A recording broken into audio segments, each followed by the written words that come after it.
الحمد للہ رب العالمین والصلاة والسلام علی اشرف الانبیاء والمرسلین نبینا محمد وعلی آلہ واصحابہ اجمعین اما بعد۔ ناظرین کرام، آج ہم ایک عظیم موضوع کے حوالے سے ایک عظیم مہمان کے ساتھ گفتگو کرنے والے ہیں۔ ہمارا جو آج کا موضوع ہے وہ ایسا موضوع ہے کہ ہر مسلمان کی یہ خواہش ہوتی ہے کہ کاش ہم اللہ کے رسول کی زندگی میں موجود ہوتے، آپ کی خدمت کرتے، آپ کی زیارت کرتے، صبح و شام آپ کو دیکھتے، لیکن ذالک فضل اللہ یؤتیہ من یشاء، یہ اللہ نے اپنا فضل جس کو چاہا عطا کر دیا۔ ہم دنیا میں اللہ کے رسول کو نہیں دیکھ سکے، لیکن آپ کے ساتھ محبت کرنا یہ نہ صرف یہ کہ ہمارے ایمان کا حصہ ہے بلکہ ہمارے ایمان کا لازمی جز ہے۔ اس کے بغیر ہم مومن نہیں ہو سکتے، ہم مسلمان نہیں کہلا سکتے اپنے آپ کو۔ النبی اولیٰ بالمؤمنین من انفسہم وازواجہ امہاتہم، کہ نبی کریم صلی اللہ علیہ وسلم کی ذات گرامی اہل ایمان کو اپنی جانوں سے بڑھ کر زیادہ محبوب اور زیادہ عزیز ہے، اور اسی بات کا حکم قرآن نے بھی دیا ہے، نبی کریم صلی اللہ علیہ وسلم نے بھی دیا ہے۔ اور آج ہم محبت رسول جیسے عظیم موضوع پہ گفتگو کریں گے، اور ہمارے معزز مہمان فضیلت الشیخ ڈاکٹر سہیل حسن حفظہ اللہ تعالی آج ہمارے ساتھ شریک گفتگو ہیں، جو کسی تعارف کے محتاج نہیں ہیں۔ آپ فیصل مسجد میں خطبہ جمعہ ارشاد فرماتے رہے، اور اب بھی وقتاً فوقتاً آپ تشریف لے جاتے ہیں۔ اسی طرح دعویٰ اکیڈمی کے آپ ڈین رہے ہیں، اور اب آپ اسلامی یونیورسٹی اسلام آباد میں تدریس کے فرائض سر انجام دے رہے ہیں۔ مختلف پروگرامز میں، اور ریڈیو پاکستان کا جو ایک معروف اسلامی پروگرام، دینی پروگرام ہے حی علی الفلاح، اس میں طویل عرصے سے، بلکہ ہم بچپن سے ہی آپ کو سنتے آ رہے ہیں، اور ایک وقت تو وہ تھا کہ جب ہماری تڑپ اور خواہش ہوتی تھی کاش ڈاکٹر صاحب سے ملاقات ہو، اور اللہ تعالیٰ نے الحمدللہ یہ خواہش بھی پوری کر دی۔ تو آج ہم ڈاکٹر صاحب سے محبت رسول صلی اللہ علیہ وسلم کے عظیم موضوع پر بہت کچھ سیکھیں گے انشاءاللہ۔ نبی کریم صلی اللہ علیہ وسلم کے ساتھ محبت کائنات کی ہر چیز سے بڑھ کر لازمی اور ضروری ہے کہ ہم آپ کے ساتھ محبت کریں۔ تو ڈاکٹر صاحب، اس حوالے سے ہمارا سوال یہ ہے کہ آخر اللہ کے رسول کے ساتھ کائنات کی ہر چیز سے بڑھ کر، یعنی اپنی جان سے بڑھ کر، اپنے مال سے بڑھ کر، اپنی اولاد جو انسان کو بڑی عزیز ہوتی ہے اس سے بھی بڑھ کر، اور ساری کائنات سے بڑھ کر آپ کے ساتھ محبت کی جائے، آخر اس کی وجہ کیا ہے؟ بسم اللہ الرحمن الرحیم، الحمدللہ رب العالمین، والصلاة والسلام علی سید المرسلین وعلی آلہ وصحبہ اجمعین۔ تو جیسے کہ آپ جانتے ہیں کہ ایک وہ محبت ہے جس کو ہم فطری محبت کہتے ہیں، اور فطری محبت میں جو اللہ تعالیٰ نے ہمارے دل و دماغ میں ایک چیز ودیعت کر دی ہے کہ ہمیں اپنے والدین سے محبت ہوتی ہے، اپنے بیوی بچوں سے محبت ہوتی ہے، اپنے عزیز و اقارب سے محبت ہوتی ہے، جس نے بھی ہمارے ساتھ کوئی اچھا سلوک کیا ہم اس سے محبت کرتے ہیں کہ ایک اچھا آدمی ہے، اور ایک یہ اچھی بات بھی ہے کہ ہم اس طرح جو بھی ایسا جس نے ہم پر کوئی احسان کیا ہو تو ہم اس سے محبت کریں، اس کو اچھا سمجھیں۔ تو یہ تو فطری چیز ہے، یہ بہت کم ہی ایسے لوگ ہوں گے بدبخت جو اس سے محروم رہیں، ورنہ یہ اللہ تعالیٰ نے ہماری فطرت میں ودیعت کر دی ہے، بلکہ ہر ذی روح کے اندر، حتیٰ کہ جانوروں میں بھی یہ محبت دیکھتے ہیں جی، کہ وہ جانور بھی اپنے بچوں پہ کس طرح محبت نچھاور کرتے ہیں۔ لیکن دوسری ایک محبت ہے جس کا ہم سے یہ مطالبہ کیا، جیسے آپ نے اپنی ذکر کیا، وہ ہے شعوری محبت، کہ پورے شعور کے ساتھ محبت کرنا، اور وہ ہے جو کہ نبی کریم صلی اللہ علیہ وسلم سے محبت ہے، اللہ تعالیٰ سے محبت ہے، پھر نبی کریم صلی اللہ علیہ وسلم سے محبت ہے، آپ کے صحابہ کرام سے محبت ہے۔ حالانکہ ان سے یہ جو نبی کریم صلی اللہ علیہ وسلم کا ذکر ہے اور صحابہ کرام کا ہے، ان سے ہمارا جو تعلق ہے وہ ایک دین کا تعلق ہے، ایک امتی ہونے کا تعلق ہے کہ رسول اللہ صلی اللہ علیہ وسلم ہمارے نبی ہیں، رسول ہیں۔ تو اسی لیے پھر ہمارا یہ فرض ہے اور ہم سے یہ تقاضا کیا جاتا ہے کہ ہم ان سے وہ شعوری محبت رکھیں، اور یہی شعوری محبت جو ہے وہ پھر ہر چیز پر غالب آنی چاہیے۔ یہی وجہ ہے کہ جب سیدنا عمر بن خطاب رضی اللہ تعالی عنہ نے اپنی محبت کو ذرا چیک کرنا چاہا، اس کو تھرمامیٹر لگا کے کہ ان کی محبت کا لیول کہاں ہے، تو انہوں نے یہ کہہ دیا نبی کریم صلی اللہ علیہ وسلم سے کہ یہ اپنی جان کے علاوہ آپ ہر چیز سے بڑھ کر آپ سے محبت ہے. تو آپ نے فرمایا کہ نہیں، یہ تو قابل قبول نہیں ہے. تو جب تک کہ تم ہر چیز سے بڑھ کر مجھ سے محبت نہیں کرو گے اس وقت تک محبت قبول نہیں ہوگی. تو پھر انہوں نے کہا کہ اب میں ہر چیز سے بڑھ کر آپ سے محبت کرتا ہوں، حتی اپنی جان سے بھی بڑھ کر. تو آپ نے فرمایا کہ الآن یا عمر اب آیا نا اصل مرحلہ، اور اصل جو لیول ہے وہ یہ ہے کہ تم ہر چیز سے بڑھ کر مجھ سے محبت کرو. تو یہ ہے وہ بات کہ ہم پھر نبی کریم صلی اللہ علیہ وسلم سے اس طرح محبت کرتے ہیں جو کہ ہر چیز سے بڑھ کر ہے. اب اس کا نتیجہ یہی ہوتا ہے کہ پھر ہم اس محبت کی وجہ سے اپنی جان، مال، اپنی ہر چیز قربان کرنے کو تیار ہو جاتے ہیں.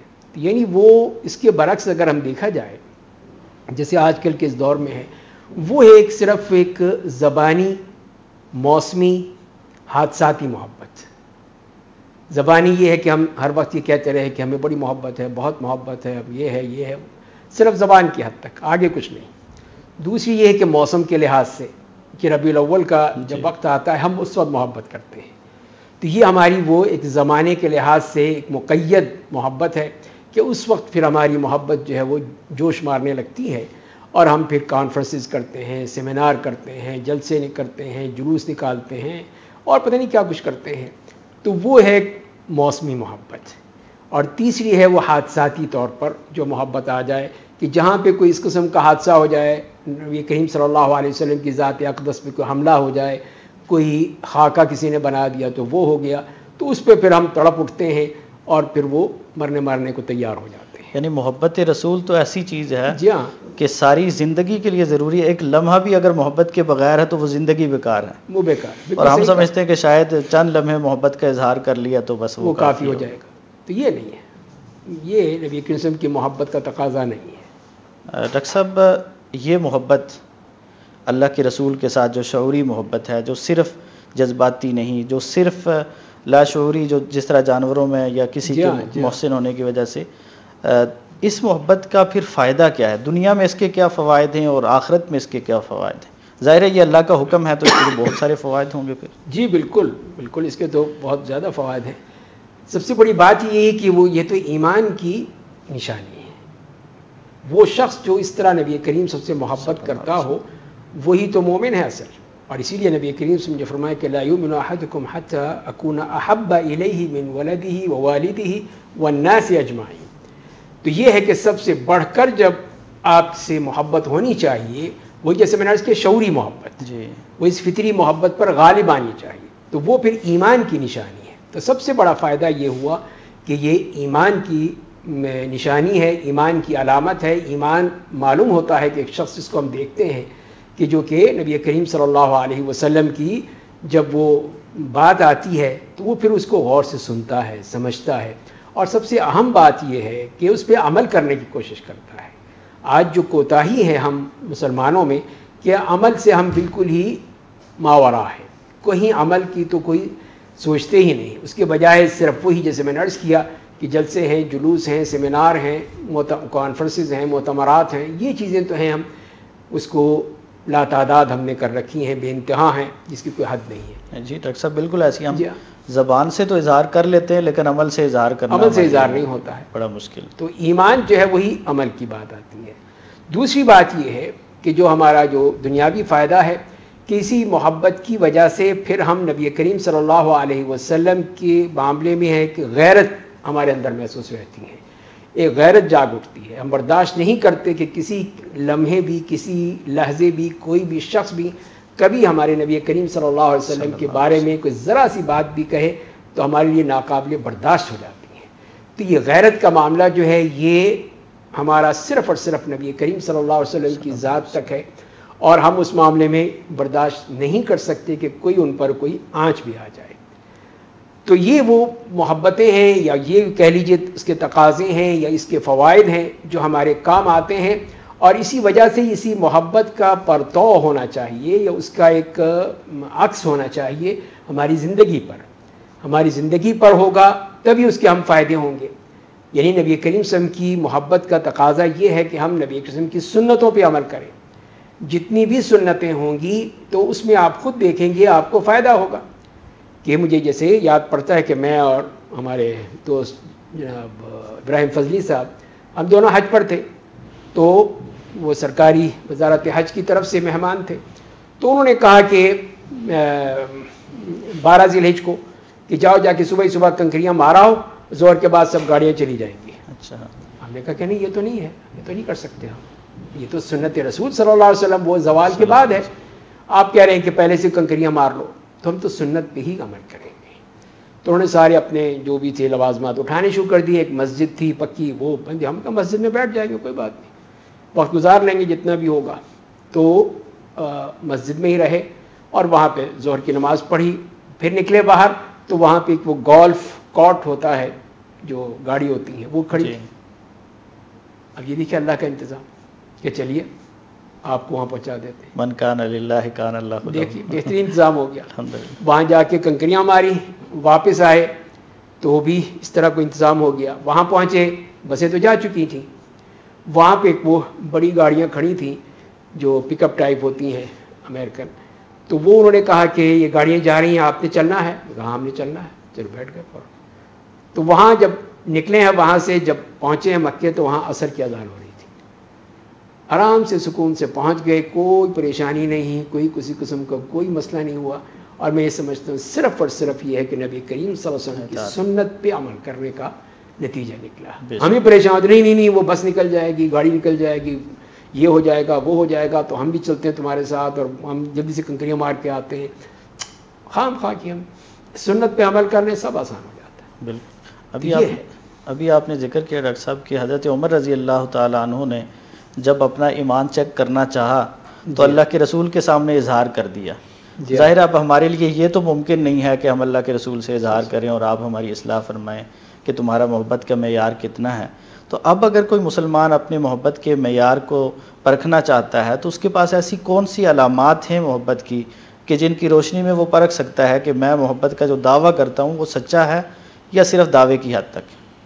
جی ہاں, اس میں سب سے بہترین بات یہی ہے کہ ہمیں توقع رہنی چاہیے کہ جس میں اس بات کا خیال رکھے کہ جس طرح ہم اس بات کی ہمیشہ چاہت رکھتے ہیں, یہ ایک علامت ہے کہ ہم نبی کریم صلی اللہ علیہ وسلم کو کاش دیکھ سکتے ہیں, کاش ان کے عہد میں ہوتے, کاش ان کی خدمت کرتے, اور مطلب کہ وہ زمانہ پا لیتے. اب یہ الگ بات ہے کہ ہم کہاں ہوتے, کس کیمپ میں ہوتے, قابل کہاں ہوتے, بس یہ اللہ کا معاملہ ہے کہ بہرحال اس نے ہمیں یہ موقع دیا کہ ہم اب اس زمانے میں ہیں. تو لیکن ہمیں اس بات کا ہے کہ جیسے کہ ہم چاہتے ہیں کہ نبی کریم صلی اللہ علیہ وسلم کو دیکھتے, اسی طرح نبی کریم صلی اللہ علیہ وسلم یہ پسند کرتے ہیں, یہ چاہتے ہیں کہ وہ ہمیں دیکھتے.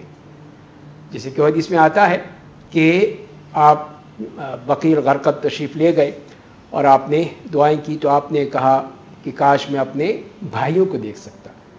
تو صحابہ کرام نے کہا کہ یا رسول اللہ ہم آپ کے بھائی نہیں ہیں. کہا کہ نہیں, تم تو میرے صحابہ ہو. تو کہا کہ بھائی تو وہ ہوں گے جو تمہارے بعد ہوں گے, کہ میں ان کو دیکھ سکتا. تو یہ دیکھیے کہ نبی کریم صلی اللہ علیہ وسلم جو ہمیں اشتیاق سے دیکھنا چاہتے ہیں اور ہم سے بھی محبت رکھتے ہیں, تو یہ ہماری محبت کو اور پھر یہ تیز کر دیتا ہے اور مزید وہ اس میں اضافہ ہو جاتا ہے کہ رسول اللہ صلی اللہ علیہ وسلم بھی ہمیں دیکھنا چاہتے ہیں, اور وہ قیامت کے دن دیکھیں گے. اللہ تعالی ہم سب کو نصیب فرمائے آپ کی یہ صحبت بھی اور آپ کا دیکھنا بھی. تو یہ چیز ہمیں مل سکتی ہے. دوسری بات یہ ہے کہ نبی کریم صلی اللہ علیہ وسلم کی جو عزت اور توقیر ہے اس کا قرآن کریم نے حکم دیا. آپ سے آگے بڑھنے سے منع فرمایا, آواز بلند کرنے سے منع فرمایا. یہ تو اس وقت کے معاملات تھے جب کہ نبی کریم صلی اللہ علیہ وسلم موجود تھے. اب آپ کی تشریف لے جانے کے بعد اب ہم آپ کی توقیر کیسے کریں؟ تو اب یہ علامت اس میں واضح ہو جاتی ہے کہ جو آپ صلی اللہ علیہ وسلم کی سنتوں کی توقیر کرتا ہے, سنتوں کی توقیر ہے. پھر وہاں پہ مسجد نبی میں جا کے وہاں پر بھی اسی توقیر اور اسی کا خیال رکھنا ہے کہ وہاں پہ بھی کوئی ہم نے نعرے نہیں لگانے, وہاں پہ کوئی اونچی آواز میں بلند آواز میں بولنا نہیں ہے, احترام کا پہلو رکھنا ہے. اور اسی طرح یہاں پر بھی کہ ہم نبی قسم کی سنتوں سے محبت کریں, آپ کے جتنے بھی بتائے ہوئے قوانین ہیں, قواعد ہیں, ضوابط ہیں, ان کا خیال رکھیں. تو وہی محبت پھر مل جائے گی ہمیں بھی، نبی کریم صلی اللہ علیہ وسلم کی محبت بھی ملے گی اور ہماری محبت بھی افزوں تر ہوتی چلی جائے گی کہ ہم آپ سے کتنی محبت کرتے ہیں۔ تو یہ وہ علامتیں ہیں کہ یہ اگر ہم اپنے اندر سمو لے آئیں تو پھر واقعی پھر وہ محبت ہو سکتی ہے جو اللہ تعالیٰ بھی چاہتے ہیں ہم سے، اور نبی کریم صلی اللہ علیہ وسلم کی محبت کی علامات بھی ہیں۔ بالکل ڈاکٹر صاحب، ہمارے ہاں تو لوگوں نے توقیر اور عزت کے بھی اپنے اپنے معیار بنا رکھے ہیں۔ ہر ایک کو لگتا ہے کہ جو میرے جیسی توقیر نہیں کرتا وہ عزت کرنے والا ہی نہیں ہے، وہ گستاخ ہے، اور جو میرے جیسا نہیں مانتا، جو میں چاہتا ہوں میں کہتا ہوں ویسا مانے گا تو وہ عزت کرنے والا ہے، توقیر کرنے والا ہے۔ حالانکہ شریعت جیسے آپ نے ذکر کیا ہمیں یہ سکھاتی ہے کہ اللہ کے رسول سے ایک قدم بھی آگے نہیں بڑھ سکتے، جو آپ نے کہا وہ کریں گے، جس سے روکا اس سے روکیں گے، تو یہ اصل میں آپ کی عزت ہے، آپ کی توقیر ہے، جس کا اللہ نے قرآن میں بھی حکم دیا ہے۔ ڈاکٹر صاحب، ظاہر ہے کہ جس سے محبت ہوتی ہے اس کا بار بار ذکر ہوتا ہے، اس کا تذکرہ ہوتا ہے، تو نبی کریم صلی اللہ علیہ وسلم پر درود کی صورت میں آپ کا ذکر، آپ کا تذکرہ، اس درود کی کیا اہمیت ہے؟ محبت میں اس کی کتنی اہمیت ہے؟ جی ہاں، اس کے ذکر میں دو باتیں ذہن میں آتی ہیں۔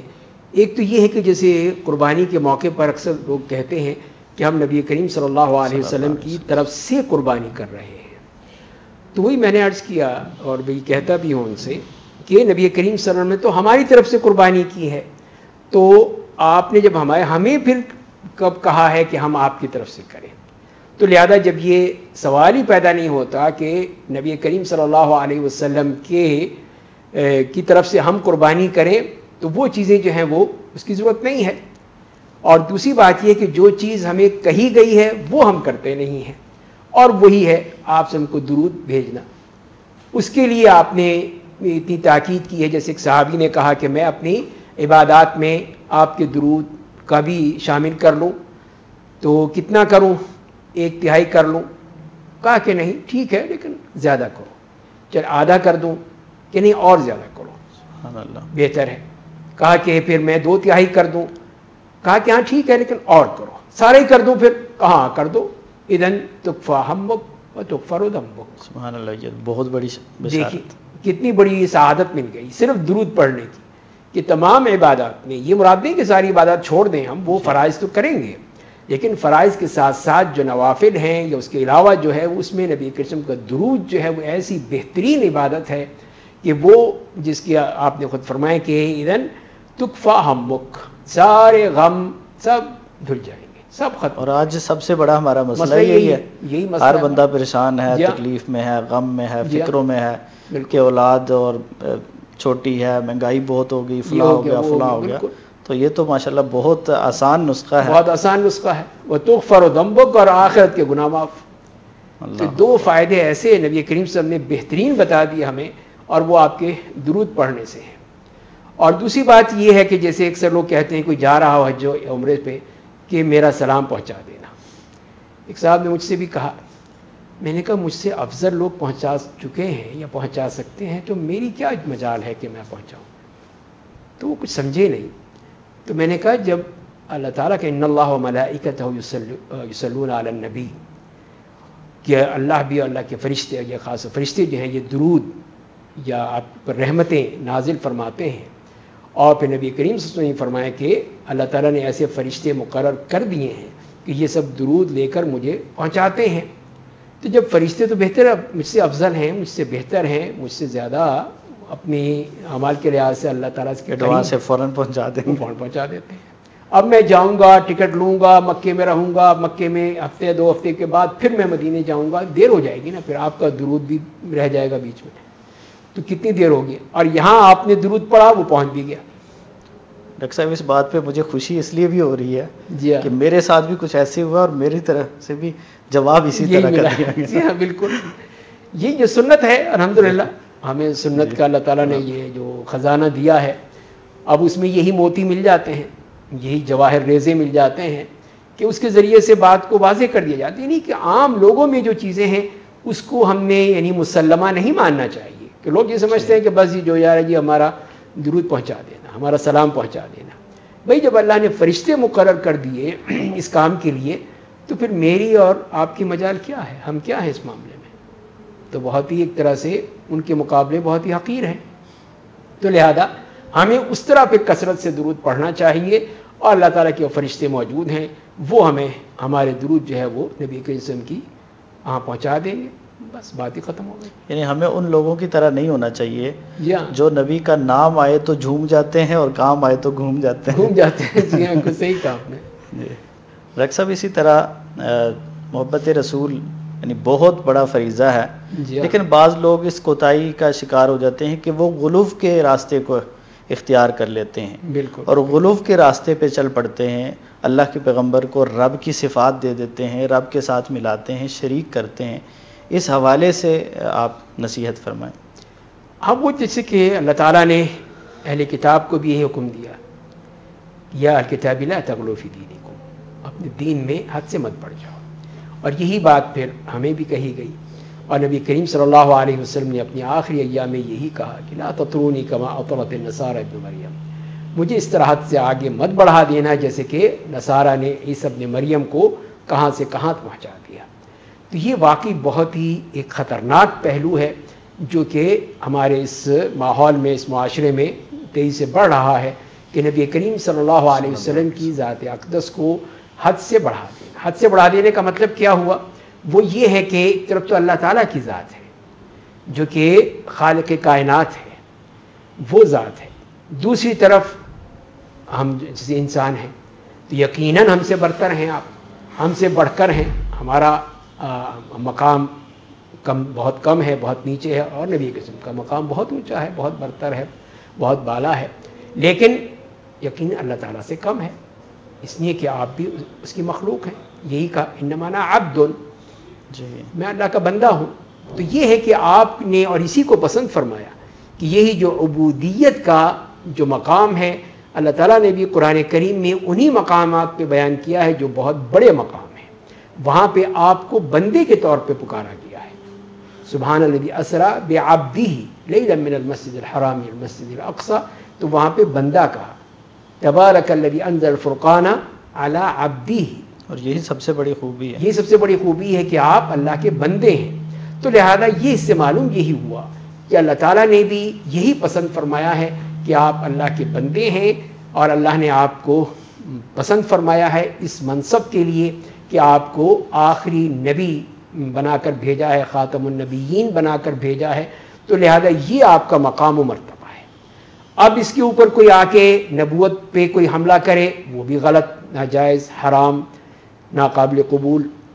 اسی طرح آپ صلی اللہ علیہ وسلم کی شان میں کسی قسم کی گستاخی کرے وہ ناقابل قبول، اور آپ کو حد سے بڑھائے وہ بھی ناقابل قبول. آپ صلی اللہ علیہ وسلم نے خود کہا، جب کہا کہ انت سیدنا و مولانا و خیرنا، اور اس قسم کی بات کی، تو آپ نے فرمایا کہ نہیں، ایسا مت کہو، انما انا عبد، میں اللہ کا بندہ ہوں. اور ایک اور شخص جو آیا کہ جو آپ کو دیکھ کر ایک دم کانپنے لگا یا خوف زدہ ہو گیا، تو آپ نے یہی کہا کہ میں اس خاتون کا بیٹا ہوں جو کہ مکے میں خشک گوشت کھایا کرتی تھی، اس کا بیٹا ہوں. تو آپ نے ایک دم اتنی تواضع کا اظہار کیا تاکہ اس کو بتا سکیں کہ میرے اندر کوئی اتنی بڑائی، یا میں کوئی ایسا شخص نہیں ہوں کہ لوگ میرے جو دیکھ کے لرزنے لگیں، کانپنے لگیں. میں کوئی نہ بادشاہت ہے، نہ کوئی بڑی گدی ہے، یا بڑا کوئی منصب ہے، میں اللہ کا بندہ ہوں. حالانکہ آپ کا مقام و مرتبہ تو ساری کائنات سے زیادہ ہے اللہ کے بعد. جی ہاں، لیکن عاجزی کی یہ انتہا ہے کہ آپ نے یہ فرمایا. بعض لوگوں کو جب یہ کہا جاتا ہے کہ محبت رسول میں غلو نہ کریں، حد سے آگے نہ بڑھیں، تو وہ کہتے ہیں رسول کی محبت کی تو کوئی حد ہی نہیں ہے. تو ایسے لگتا ہے کہ شاید غیر شعوری طور پر یا لاشعوری جو محبت کرتا ہے وہ تو حد نہیں سمجھتا، لیکن اگر شعوری محبت ہوگی تو اس کو حدود کی سمجھ آئے گی کہ اللہ کے ساتھ نہیں ملانا. بالکل، اللہ تعالیٰ کے ساتھ ملا دینا تو یہی چیز ہے کہ جیسے کہ پھر یہ کہتے ہیں کہ اب وہ اللہ کے پاس بھی جیسے نہیں پہنچ سکتے تو اللہ کے رسول کے ذریعے سے یا فلاں کے واسطے سے، فلاں کے وسیلے سے. تو یہ اس قسم کی چیزیں ہیں. تو میں یہی کہتا ہوں کہ اللہ تعالیٰ کو بھی آپ نے کسی بھی 20 گریڈ کا آفیسر سمجھا ہوا ہے کہ اس کے لیے آپ وہ وسیلہ چاہتے ہیں. جب اللہ سے براہ راست مانگ سکتے ہیں تو یہ اللہ کا مقام ہے، مرتبہ ہے. یہ اللہ نے بنایا ہے کہ ادعونی استجب لکم، بے شک، کہ مجھے بلاؤ، دعوت دو، دعا کرو، میں قبول کر لوں گا. اسی طرح پہ نبی کریم صلی اللہ علیہ وسلم کی ایمان آپ کی محبت کا معاملہ ہے، اور اس میں بھی صاف کہہ دیا گیا ہے کہ محبت یہ یکون المرء احب الیہ، یا جو فرمایا گیا ہے کہ حلاوت الایمان والی جو حدیث آتی ہے اس میں فرمایا ہے کہ اللہ اور اس کے رسول سے بڑھ کر کسی اور سے محبت نہ ہو، اللہ سے محبت ہو، اللہ کے رسول سے محبت ہو، دونوں الگ الگ بیان فرمائے، یکون اللہ ورسولہ احب الیہ الیہ مما مما سواہما، سواہما۔ جی ہاں یہ فرمایا۔ تو یہ حلاوت الایمان ملے گی اس چیز سے کہ اللہ تعالیٰ سے محبت ہو، وہ جو اللہ کا مقام ہے، مرتبہ ہے، اس کے مطابق ہو، اور نبی کریم صلی اللہ علیہ وسلم سے محبت ہو جو آپ کا مقام ہے، مرتبہ ہے۔ تو یہ دونوں چیزیں جو ہیں انہی میں توازن رکھنا، یہ ایک مومن کی شان ہے، یہی مومن کی علامت ہے۔ تو صحابہ کرام کا نمونہ ہمارے سامنے بہترین نمونہ ہے کہ انہوں نے کوئی کسی قسم کا غلو نہیں کیا، آپ صلی اللہ علیہ وسلم سے محبت کرتے تھے، آپ کے لیے اپنی جانیں نچھاور کرتے تھے، لیکن یہ نہیں کیا کہ آپ کے اندر کوئی اس قسم کی کوئی وہ اللہ تعالیٰ کی صفات تلاش کرتے رہے ہوں، یا اللہ تعالیٰ کے حد تک لے گئے ہوں، یا آپ میں کوئی تجاوز کیا ہو محبت میں، ایسا نہیں کیا۔ جو اصل محبت کا تقاضا تھا اسی کو ہی وہ شامل کرتے رہے، اسی کے مطابق ہی عمل کرتے رہے۔ تو یہ محبت جو ہے پھر وہ اصل محبت ہے، اس میں غلو نہیں ہونا چاہیے۔ ڈاکٹر صاحب، آپ نے صحابہ کرام رضوان اللہ علیہم اجمعین کا ذکر کیا کہ وہ اللہ کے رسول سے غلو سے پاک محبت کرتے تھے۔ ظاہر ہے کہ صحابہ تو ہمارے لیے معیار ایمان ہیں، تو ان کی محبت کا کیا طریقہ کار تھا؟ اللہ کے رسول کے ساتھ محبت کے کیا مظاہر تھے؟ صحابہ کس قسم کی محبت کیا کرتے تھے اللہ کے رسول کے ساتھ؟ جی ہاں، یہ ہمارے سامنے واقعی بہترین زرعی ان کے اعمال ہیں، اور ان کا یہ نمونہ ہے ہمارے لیے کہ جیسے کہ قیس ابن ثابت رضی اللہ تعالیٰ عنہ ہیں، جہاں تک مجھے یاد پڑتا ہے کہ وہ یہ آیت جب نازل ہو کہ یا ایھا الذین آمنوا لا ترفعوا اصواتکم فوق صوت النبی ولا تجہروا له بالقول کجہر بعضکم لبعض ان تحبط اعمالکم وانتم لا تشعرون۔ تو یہ اپنے گھر بیٹھ گئے، تو رو رہے ہیں بیٹھے ہوئے، یعنی جس کا مطلب یہ ہے کہ اپنی آوازوں کو بلند نہ کرو، بلند نہ کرو۔ جی ہاں، تو اس وجہ سے گھر بیٹھ گئے، اس لیے گھر بیٹھ گئے۔ اب رسول اللہ صلی اللہ علیہ وسلم دیکھا کرتے تھے کہ فلاں نہیں ہے، فلاں نہیں ہے، پوچھتے تھے، پوچھا کہ بھئی کہاں ہیں وہ؟ تو انہی کے پڑوسی تھے، میرے سعد ابن معاذ تھے، انہوں نے کہا یا رسول اللہ وہ تو گھر بیٹھے۔ کیوں؟ وہ یہی کہتے ہیں کہ میری آواز بلند ہو جاتی ہے، میری آواز بلند ہے، اور قرآن تو کہہ رہے ہیں ان تحبط اعمالکم وانتم لا تشعرون۔ میں تو گیا اور رو کے ان کی بری حالت ہے، وہ کہتے میں تو اب جہنمی ہو گیا، میرے تو اعمال ہی برباد ہو گئے، اور رو رہے ہیں۔ کہا کہ نہیں، اس کو کہو نہیں کہ وہ ان میں سے نہیں ہے، انہ من اہل الجنہ، اور ان کو جنت کی بشارت دے دی۔ یہ ہے، تو یہ دیکھیے یہ تھا وہ اللہ کے حکم کی تعمیل بھی، اور پھر یہ کہ نبی کریم صلی اللہ علیہ وسلم کی محبت میں یہ بھی کہ میں تو گستاخی کرتا رہا، آواز بلند ہو جاتی تھی، حالانکہ وہ قدرتی طور پہ آواز ایسی تھی ان کی، ہو سکتا ہے بلند ہو جاتی ہو، لیکن وہ آمدن تو نہیں کرتے تھے۔ اصل تو یہ ان کا معاملہ تھا، منافقین کا یا اور ایسے جو لوگ لا علمی میں کر لیتے تھے، لیکن یہ تو ایسی کوئی بات ہی نہیں تھی۔ اور دوسری بات یہ ہے کہ ہم یہ دیکھتے ہیں کہ صحابہ کرام کہ جنہوں نے اپنی جانیں قربان کی ہیں، ان کا معاملہ بھی ایسا تھا کہ جیسے کہ سیدنا ابوبکر صدیق رضی اللہ تعالیٰ عنہ کے بارے میں یہی آتا ہے کہ مکے میں، ظاہر ہے کہ وہاں مکے کے حالات جیسے ہم پڑھتے ہیں سیرت میں کہ بہت ہی ظلم و ستم، ہر قسم کی سختیاں، تشدد اور یہ باتیں ہوتی تھیں، تو ان کو وہ مارتے تھے، پیٹتے تھے، لہو لہان کر دیتی تھی سیدنا ابوبکر صدیق رضی اللہ تعالیٰ عنہ کو، اور پھر وہ یہی پوچھتے تھے کہ رسول اللہ کیسے ہیں؟ صلی اللہ علیہ وسلم۔ جب بھی ہوش آتا، جب بھی ذرا ان کی حالت بہتر ہوتی تھی، پہلا سوال یہ ہوتا تھا کہ رسول اللہ کیسے ہیں؟ یعنی اپنی جان کی فکر نہیں، اپنی اولاد کی فکر نہیں، کوئی کسی فکر چیز کی فکر نہیں، ان کو فکر ہے تو رسول اللہ کے رسول کی، ان کو کوئی غزن تو نہیں پہنچ گئی۔ اور پھر دیکھ لیجئے خبیب ابن عدی، جب ان کو وہ کفار مشرکین سولی پہ چڑھانے کے لیے، مارنے کے لیے لے گئے تھے، تو انہوں نے یہی کہا تھا کہ اگر تمہاری جگہ یہاں پہ محمد ہوں اور تمہاری جان چھوڑ دیں تو تمہارا کیا خیال ہے؟ تو ایک دم جیسے تڑپ اٹھتا ہے انسان۔ تو انہوں نے کہا کہ وہ جہاں پر ہیں وہاں پر اگر کانٹا بھی چپ جائے تو وہ بھی میرے لیے ناقابل برداشت۔ اللہ اکبر، یہ کہ یہاں پہ آ جائیں یہ تو ہو ہی نہیں سکتا، تو ناممکن ہے۔ تو وہ پھر جان دے دی، لیکن یہ نہیں برداشت کیا کہ نبی کریم صلی اللہ علیہ وسلم کے بارے میں ایسی کوئی بات. یعنی صرف زبان سے الفاظ تک نہیں کہہ سکتے. بالکل. اور بھی یہ تو تھا ہی عورتوں کے معاملے میں. اب وہی جو مشہور خاتون تھی خنسا، جس کی جاہلیت میں جس کے بیٹے مارے گئے تھے اور اس کے بھائی مارے گئے تھے جنگوں میں، تو اس نے جو قصیدے لکھے ہیں اور ان کی جو اس نے وہ کہہ لیجئے نوحہ کیا ہے، تو وہ ایک عربی زبان کے بہترین قصائد ہیں. اور جب وہ مسلمان ہو گئی، اسلام آ گیا، وہ چیز ہی بدل گئی. اب وہ اس کے سامنے جب غزوہ احد کا ہی ذکر ہے، اس کو بتایا گیا تمہارا شوہر بھی مارا گیا، تمہارا بیٹا بھی مارا گیا، تمہارا باپ بھی مارا گیا. اس کو بتایا جا رہا ہے. اس کا ایک ہی سوال ہے، کیف رسول اللہ، رسول اللہ کے بارے میں بتاؤ مجھے. تو ایک دفعہ دو دفعہ جب بھی اس سے کہا گیا تو اس نے مجھے کیف رسول اللہ، کہ رسول اللہ صلی اللہ علیہ وسلم کی مجھے بتا دو وہ کیسے ہے. جب انہوں نے کہا ہوا بخیر، تو انہوں نے کہا کہ بس الحمدللہ. یہی تو وہ حقیقت ہے کہ اپنی جان سے، اپنی اولاد سے، ہر چیز سے بڑھ کے. ورنہ ہم تو دعویٰ ہی کرتے ہیں. ہم تو دعویٰ کرتے ہیں، بس باتیں مناتے ہیں. اللہ. ان کا تھا اثر. یعنی یہ ایسے واقعات ہیں ڈاکٹر صاحب کہ اس سے تو انسان کے رونگٹے کھڑے ہو جاتے ہیں. بالکل بالکل. یعنی کیفیت انسان کی بدل جاتی ہے اگر اس طرح کے واقعات پڑھیں اور سنیں. بالکل، یہ تو ہے اصل چیز. ڈاکٹر صاحب اگر ہم محبت رسول کے تقاضے پورے کریں گے تو ہماری زندگیوں پہ بھی تو یہ اثرات مرتب ہو سکتے ہیں اور ہماری زندگیاں بھی تو بدل سکتی ہیں. تو ایسے کون سے اثرات ہیں جو محبت رسول سے ہمیں حاصل ہو سکتے ہیں اور ہم اپنے آپ کو دیکھیں کہ وہ حاصل ہو رہے ہیں یا نہیں؟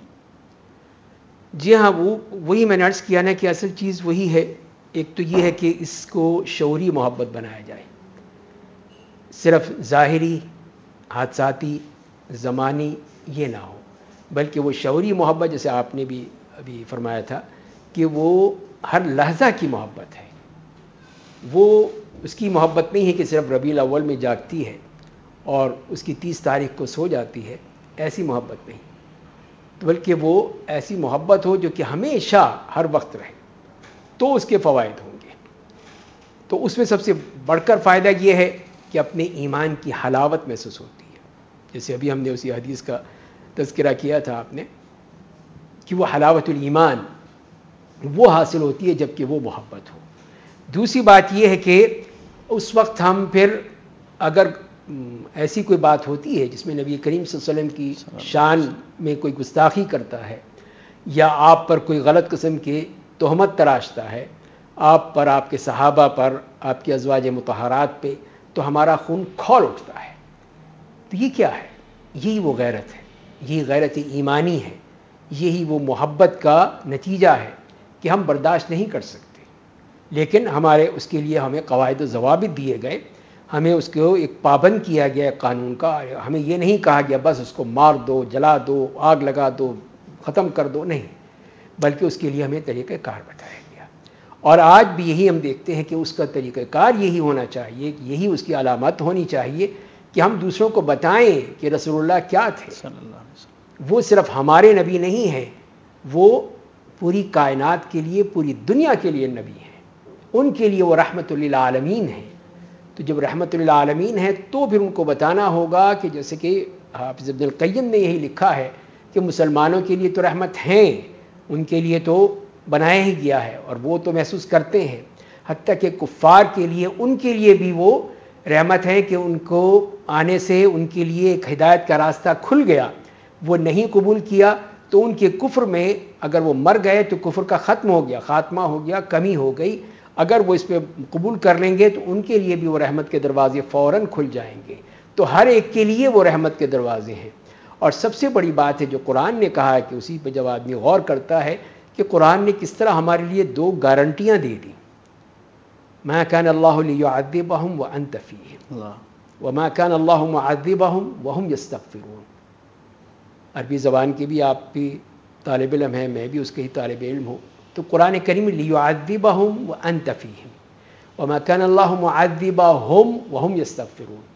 تو پہلی زمان یا گارنٹی تو یہ ہے کہ آپ کے ہوتے ہوئے عذاب نہیں آئے گا. یہ فرمایا گیا ما کان اللہ لیعذبہم. لام الجحود، جی تو یعنی بالکل عذاب ہوگا ہی نہیں، اس لیے کہ آپ موجود ہیں۔ اس میں سب کو فائدہ ہو گیا، مسلمانوں کو بھی، کافروں کو بھی، مشرکین کو بھی، منافقین، عذاب نہیں آئے گا۔ وہ عذاب جو ان پہ آتے تھے، قوم نوح پر آئے، قوم عاد پر آئے، قوم سمود پر آئے اور دوسری قوموں پر آئے، کہ بالکل ملیا میٹ ہو گیا۔ کتنا بڑا فائدہ ہو گیا کہ رسول اللہ صلی اللہ علیہ وسلم کے آنے سے وہ عذاب کا، وہ جو نیست و نابود کرنے والے عذاب تھے، وہ ختم ہو گئے۔ اب عذاب ہیں تو جزوی ہیں، ایک خاص علاقے کے ہیں، خاص زمانے کے ہیں، حادثات ہیں، بس اس طرح ہو گئے، لیکن یہ گارنٹی تو ختم ہو گئی ہے جی جبکہ رسول اللہ صلی اللہ علیہ وسلم جو اس دنیا سے تشریف لے گئے۔ دوسری جو گارنٹی ہے وہ موجود ہے، وما کان اللہ معذبہم، اسم فاعل استعمال کیا یہاں پہ تاکہ وہ استمرار رہے، وہ رہے گا۔ اس میں فرما دیا گیا کہ جب تک کہ وہ استغفار کرتے رہیں گے اللہ تعالیٰ عذاب نہیں دے گا۔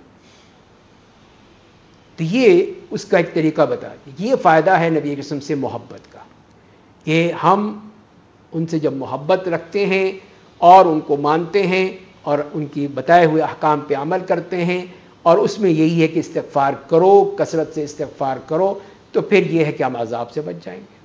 ڈاکٹر صاحب آپ نے ذکر کیا کہ کافروں کے لیے بھی آپ رحمت ہیں، بلکہ قرآن کی آیت سے اگر یہ استدلال کیا جائے وَمَا أَرْسَلْنَاكَ إِلَّا رَحْمَةً لِلْعَالَمِينَ، کہ آپ تو جہانوں کے لیے، حتیٰ کہ چرند پرند اور جانوروں کے لیے ان کے بھی حقوق بیان کیے، اور اگر ذبح بھی کرنا ہے کسی جانور کو تو اس کا بھی طریقہ کار متعین کیا، تو ہر چیز کے لیے ہی آپ رحمت بن کے تشریف لائے۔ صحیح کہا۔ اور ظاہر ہے کہ پھر اہل ایمان تو اس رحمت کے سب سے پہلے مستحق ہیں، لیکن کاش کہ ہم اللہ کے رسول صلی اللہ علیہ وسلم کے ساتھ جو محبت کا دعویٰ رکھنے والے ہیں اس دعوے میں سچے ہو جائیں، جس طرح صحابہ کرام اس دعوے میں سچے تھے، اور یہی وجہ ہے کہ وہ حضرت انس رضی اللہ تعالیٰ عنہ جیسے کہتے کہ میں یہ امید رکھتا ہوں کہ قیامت والے دن اللہ کے رسول کے ساتھ، ابو بکر عمر کے ساتھ ہوں گا، اگرچہ میرے پاس اعمال اتنے نہیں ہیں، اور سب سے زیادہ خوشی کی بات ان کے ہاں یہی تھی۔ جی ہاں بالکل۔ لیکن ہم تو شاید یہ دعویٰ نہیں کر سکتے، کیونکہ ہماری محبتیں تو کبھی کسی چیز کے ساتھ ہوتی ہیں، کبھی کسی چیز کے ساتھ ہوتی ہیں۔ ڈاکٹر صاحب نبی صلی اللہ علیہ وسلم کے ساتھ محبت تو ضروری ہے ہی، آپ صلی اللہ علیہ وسلم نے جن کے ساتھ محبت کی ان کے ساتھ ہماری محبت کتنی ضروری ہے؟ کیونکہ یہ تو دنیا کا اصول ہے کہ جو محبوب ہوتا ہے اس کا محبوب بھی انسان کو محبوب ہوتا ہے۔ تو اللہ کے رسول تو ہمارے محبوب ہیں، لیکن آپ کو جو لوگ محبوب تھے، صحابہ کرام ہیں، اہل بیت ہیں، ائمہ دین ہیں، یعنی جو بھی آپ کے نقش قدم پر چلنے والے، جن سے بھی آپ نے محبت کا کسی بھی انداز سے زندگی میں یا بعد میں آنے والے لوگوں میں محبت کا اظہار کیا، تو ان کے ساتھ محبت کرنا یہ ہمارے لیے کتنا ضروری ہے؟ جی ہاں، بہت ہی اہم سوال ہے آپ کا۔ تو اس میں ایک حدیث یاد آئی مجھے، بڑی دلچسپ حدیث ہے، کہ ازواج مطہرات تھیں، ان میں بھی دو گروپ تھے، دو پارٹیاں بن گئی تھیں۔ تو ان دو پارٹیوں میں بھی آپس میں ظاہر ہے کہ جب خواتین تھیں اور یہ چیزیں انسان کے ناطے ہو سکتی ہیں، جی انسانی ناطے سے، یہ تو نہیں کیا واقعی اپنے ایمان کے لحاظ سے، عبادت کے لحاظ سے تو وہ تو ہمارے لیے مشعل راہ ہیں۔ تو لیکن کہنے کا مقصد یہ ہے کہ ایسے ایک تصور ہو گیا تھا۔ تو اس میں ان کو محسوس ہوتا تھا، جو دوسرا گروپ تھا، کہ جتنے بھی ہدیے آتے ہیں وہ نبی کریم صلی اللہ علیہ وسلم کو پہنچتے ہیں، وہ حضرت عائشہ کے دن میں پہنچتے ہیں، جس دن ان کی باری ہوتی ہے اس دن آتے ہیں۔ تو ظاہر ہے عائشہ اپنے گھر میں رکھیں گی، خود استعمال کریں گی، کون کھانے پینے کی چیزیں، کہاں ان کے پاس کوئی اتنی فراوانی تھی کہ جو تحفے تحائف بھیجیں، کھانے کے دودھ بھیج دیا، کھجور بھیج دی، اور کوئی چیز تھی وہ بھیج دی، گوشت ہے کھایا پکایا کچھ وہ بھیج دیا، بس یہ چیزیں ہوتی تھیں۔ تو یہ چیز محسوس ہوتی تھی کہ سب یہ عائشہ رضی اللہ تعالیٰ عنہ کے ہی گھر جاتی، ہمیں کچھ نہیں ملتا، ان کی باری والے دن ہی آتی، انہیں کی باری والے کے دن آتی تھی۔ تو یہ انہوں نے بڑا محسوس ہوا، تو اب انہوں نے کہا کیا کریں پھر؟ انہوں نے کہا کہ کہیں گے، کوشش کرتے ہیں کہ کسی سے کہلواتے ہیں کہ رسول اللہ صلی اللہ علیہ وسلم سے کہ وہ، تو انہوں نے پھر فاطمہ سے کہا کہ جاؤ تم جا کے بات کرو رسول اللہ صلی اللہ علیہ وسلم سے کہ ابو بکر کی بیٹی کے معاملے میں ہمارے ساتھ انصاف کریں۔ تو وہ آئیں پھر سیدہ فاطمہ رضی اللہ تعالی عنہ کہ یا رسول اللہ یہ کہہ رہی ہیں آپ کی ازواج مطہرات۔ تو آپ نے کیا کہا؟ آپ نے صرف کہا احبی من احب الا تحبین من احبها، سبحان اللہ، یہ جس سے میں محبت، تم اس سے محبت نہیں کرتی؟ چپ ہو گئی، بس ختم، بات ہی ختم، واپس چلی گئی۔ انہوں نے دوبارہ کہا نہیں اب نہیں جاؤں گی میں، آپ نے بات ہی ایسی کہہ دی ہے کہ یہ ہے اصل ادھن معیار وہ آ گیا، یا ایک وہ ہمارے سامنے ایک واضح قانون آ گیا کہ جس سے محبت رسول اللہ کرتے ہیں اس سے ہم محبت کریں گے، جس سے بھی کرتے ہیں۔ تو آپ کے ازواج مطہرات جو ہماری مائیں ہیں ان سے ہماری محبت وہ ہونی چاہیے، ان کی غیرت، ان کی عزت آبرو ہمارے لیے اسی طرح محترم ہے جیسے ہماری ماں کے بارے میں ہم برداشت نہیں کر سکتے، کوئی کہے تو ہم اس کی گردن پکڑ لیں گے، اسی طرح ہماری وہ مائیں ہیں، تو ان کی محبت ہمارے اوپر اسی طرح لازم ہے، اس لیے کہ رسول اللہ ان سے محبت کرتے ہیں۔ صلی اللہ علیہ وسلم۔ آپ نے کسی کے بارے میں کوئی کبھی نہیں کہا کہ فلاں ایسی ہے فلاں ایسی نہیں، سب سے محبت کرتے تھے۔ اسی طرح صحابہ کرام ہیں، جتنے بھی صحابہ کرام ہیں ان سے محبت آپ کی وہ دیکھ لیجئے کہ اس میں کس طرح کی محبت کرتے تھے۔ اب وہ حذیفہ بن الیمان رضی اللہ تعالیٰ عنہ کو بھیجا غزوہ خندق کے موقع پہ، کوئی جا نہیں رہا تھا، کون جائے گا کون جائے گا، دیکھے جا کے ذرا معلومات کریں۔ آخر وہ گئے، سخت سردی تھی، بارش کا بھی شاید تھا، طوفانی حالات تھے، وہ گئے جا کے، اور لیکن جب رسول اللہ نے بھیجا تو معلوم ہوا کہ جیسے کہ وہ کسی گرم ایک الاؤ میں جا رہے ہیں، سردی محسوس ہی نہیں ہو رہی تھی۔ پھر واپس آئے، آپ نے اپنے کمبل میں، اپنے لحاف میں یا اپنی چادر میں ان کو گرمائش دی، ان کو کتنی محبت تھی ان سے آپ کو۔ تو یہ ہے وہ صحابہ کرام جن سے رسول اللہ کس طرح کی محبت کیا کرتے تھے، ایک ایک بندے کے بارے میں پوچھتے تھے، سوال کرتے تھے، اور ان کے جتنے بھی معاملات ہوتے تھے اس میں، اب جابر ابن عبداللہ رضی اللہ عنہ کے واقعہ مشہور واقعہ ہے کہ اب سفر میں جا رہے ہیں، بات چیت ہو رہی ہے، اونٹ چل نہیں رہا ہے، اس کو ایک ڈنڈا مارا، وہ بھاگنے لگا، اتنا بھاگا کہ ان کو پکڑنا مشکل ہو گیا۔ تو رسول صلی اللہ علیہ وسلم ان سے پوچھ رہے ہیں بھائی کیا حال ہے، ٹھیک ہیں، کیا شادی بیاہ کی یا نہیں کی؟ نہیں کی ہے، لیکن ایک کیسی کی ہے، کنواری ہے یا شوہر دیدہ ہے؟ نہیں، کوئی ذرا بڑی عمر کی خواتین۔ تو بھائی جو کنواری سے کرتے، تم نوجوان آدمی ہو، یعنی دیکھیے محبت کا انداز دیکھیے کس طرح آپ ان سے محبت کر رہے ہیں اور ان سے بات چیت کر رہے ہیں۔ سفر ہے، ظاہر ہے اس میں وقت بھی گزارنا ہے، لیکن اس کو بھی فائدہ مند بنایا آپ نے۔ کہا کہ میری والد انتقال کر گئے، یا 7 یا 9 بہنیں چھوڑ گئے، سب چھوٹی ہیں، میں کیا کر دوں کہ اپنی ان کی طرح کی لے آؤں، تو وہ ان کے ساتھ کھیلے کودے گی یا میں ان کی خدمت کرے گی؟ تو اسی لیے میں نے، تو آپ نے خوش ہوئے پھر ان کی اس بات سے کہ تو بڑا اچھا کیا تم نے کہ ایک ایسی خاتون لائے ہو جو ان کو خیال رکھے، ان کی پوری طرح ان کی ہر چیز کی ضرورت کی خیال رکھے۔ تو اس طرح پھر وہ اونٹ کا بھی یہ ہوا کہ مدینہ آئے، ان کو پیسے بھی دے دیے، اونٹ بھی دے دیے، جاؤ دونوں ہی لے جاؤ۔ یہ سبحان اللہ، اللہ کے رسول صلی اللہ علیہ وسلم کا رویہ اور اخلاق ہے، اخلاق تھا، یعنی کائنات میں نبوت سے بڑا منصب کوئی نہیں ہے، بالکل، اور آپ تو امام الانبیاء ہیں، امام الانبیاء سب سے بڑا منصب اور رتبہ آپ کے پاس ہے، لیکن عام صحابہ اکرام سے ملنا جلنا، پوچھنا، ان کے حالات جاننا، ان سے محبت کا اظہار کرنا اور ان کے حالات، لیکن آج تو کسی کو تھوڑا سا منصب مل جائے تو وہ تو کسی کو دیکھنا گوارا نہیں کرتا، بالکل، وہ اس تو سے پاؤں محبت کا زمین پر اظہار ٹکتے تو نہیں، بہت دور کی بات ہے۔ بالکل یہی ہے، اس سے محبت، پھر ہمارا بھی فرض ہے کہ ان سے محبت کریں، ان صحابہ کرام سے جن سے رسول اللہ صلی اللہ علیہ وسلم محبت کیا کرتے تھے۔ یعنی ہماری محبت کا معیار جو ہے وہ اللہ کے رسول ہیں، جی ہاں، جس سے آپ نے جتنی محبت کی ہے اسی قدر ہمیں اس سے محبت ہونی چاہیے، اور جس کام سے، جس چیز سے آپ نے نفرت کی ہے اس سے ہمیں دور ہونا چاہیے۔ بالکل بالکل، یہ تو ہے۔ ڈاکٹر صاحب بارک اللہ فیکم، احسن اللہ علیکم، بہت کچھ ہمیں سیکھنے کو ملا، انشاءاللہ آپ سے سیکھتے رہیں گے وقتاً فوقتاً۔ اللہ تعالیٰ آپ کو برکتوں سے نوازے، آپ کا سایہ تعدیر ہمارے سروں پہ قائم رکھے۔ بارک اللہ فیکم، جزاکم اللہ خیرہ۔